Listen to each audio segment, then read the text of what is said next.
Momen kedatangan para pembalap MotoGP seperti Marc Marquez ternyata dimanfaatkan oleh masyarakat sekitar Lombok. Mereka bahkan ingin tahu dengan kegiatan para pembalap di sana, mulai dari lihat story akun media sosialnya hingga bertemu langsung di jalan secara tak sengaja.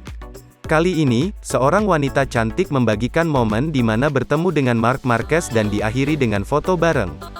Momen ini diabadikan dalam sebuah akun TikTok @li.peweti. Dalam tayangan video tersebut, diperlihatkan sosok wanita yang bertemu secara langsung dengan pembalap Repsol Honda.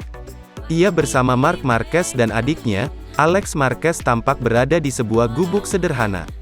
Sang wanita cantik ini pun mencoba untuk berkomunikasi dengan Marc Marquez. Ia meminta Marquez untuk melepas sejenak masker yang dipakainya dan menyapa di depan kamera.